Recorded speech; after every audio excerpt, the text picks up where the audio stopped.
میں بذات خود یہ بات مانتا ہوں، کسی کو اپنے آپ سے متاثر کرنے کے لیے کوئی وظیفہ بتاتی ہے۔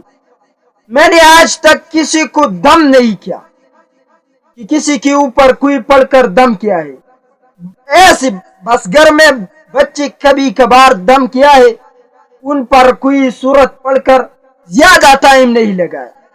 بعض لوگ میرے پاس جب آتے ہیں مجھے کہتی ہے کہ آپ دم کریے اور میری یہ بیماری ہے، تو میں کہتا ہوں جتنا قرآن شریف سے آپ کو کچھ یاد ہو اور پڑھ کر اپنے اوپر دم کر دو، انشاءاللہ اللہ صحت دے گا۔ اور یہ وظیفہ آج تک میں نے کسی کو نہیں بتایا، اس لیے کہ اس میں نے بذات خود تجربہ کیا ہے۔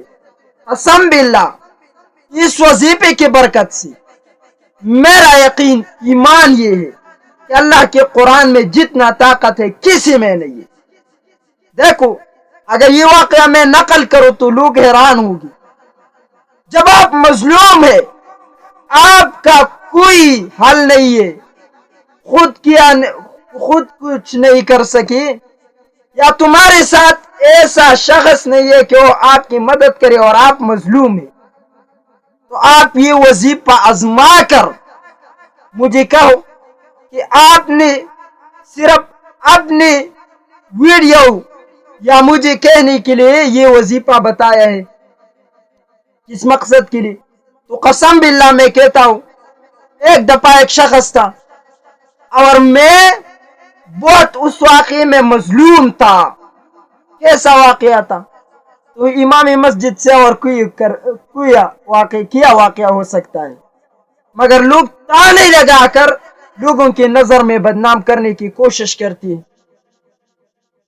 لیکن یہ عمل جب میں نے کیا تو 3 دن یہ عمل کرنا ہے، اور 3 دن میں نے وہ شخص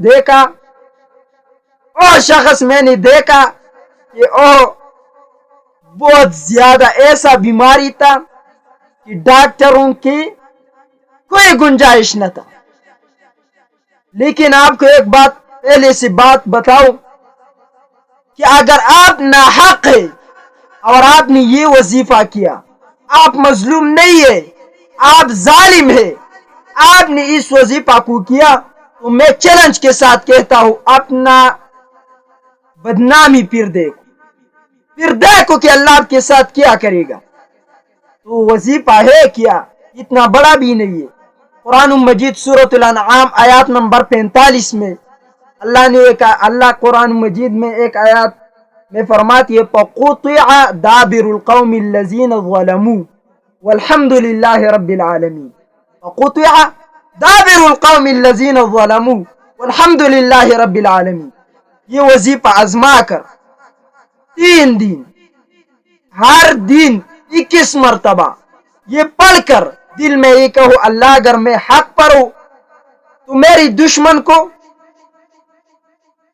زمین میں مٹا دو، میری دشمن کو اس کی سزا دو جو مجھ پر تان لگاتی ہے، مجھے بدنام کرتی ہے، لوگوں کی نظروں میں گرانے کی کوشش کرتی ہے۔ 3 دن میں نے یہ عمل خود کیا ہے 21 مرتبہ، لیکن میں نے جس کتاب میں یہ وظیفہ دیکھا ہے اس میں وقت متعین نہیں، میں نے بذات خود عصر کے وقت یہ عمل کیا، میں نے خود دیکھا، لیکن مجھے یہ 100% یقین تھا کہ میں حق پر ہوں اور ظلم ہو سکتا ہے میرے ساتھ ظلم ہے۔ اگر آپ کو یہ معلوم ہے کہ میں ظالم ہوں تو پھر آپ پر یہ آیات، تمہارے لیے یہ آیات بہت زیادہ برا ہوگا۔ کیوں؟ قرآن مجید ویسی بات نہیں کرتی، قرآن مجید صاف قرآن ہے، لیکن اس میں بہت وَنُنَزِّلُ مِنَ الْقُرْآنِ مَا هُوَ شِفَاء، شفا ہے اس میں، دل کی بھی، ظاہر کی بھی، باطن کی بھی۔ تو آپ اس بات میں غور کرو، اگر آپ ظالم ہیں تو پھر نہ کرنا۔ میں چیلنج کے ساتھ کہتا ہوں میں نے آج تک کسی کو وظیفہ نہیں دیا، لیکن یہ وظیفہ میں نے خود آزمایا ہے اور اس کا عمل میں نے دیکھا ہے۔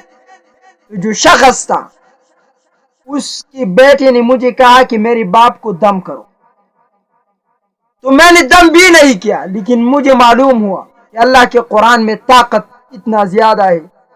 ایک لفظ میں مجھے یقین ہے کہ ایک لفظ یہ زمین نہیں برداشت کر سکی، تو انسان کی چیز ہے۔ اللہ قرآن میں کہتا ہے، قرآن میں آیات ہے، جو 28 پاری میں ہے کہ اللہ کہتا ہے لو انزلنا هذا القرآن على جبل لرأيته، اگر اس قرآن کو میں نے اگر پہاڑ پر نازل کیا تو وہ ذرہ ذرہ ہو کر ختم ہو۔ اللہ کے قرآن میں بہت طاقت ہے، لیکن اگر پہاڑ یہ طاقت برداشت نہیں کر سکتا تو انسان کیا ہے، اس کی کیا حیثیت؟ تو اگر کرنا ہے تو پہلے سوچ لو، اگر آپ میں غلطی ہے تو پھر یہ آیات میں نے خود آزمایا ہے اس لیے میں نے بتایا۔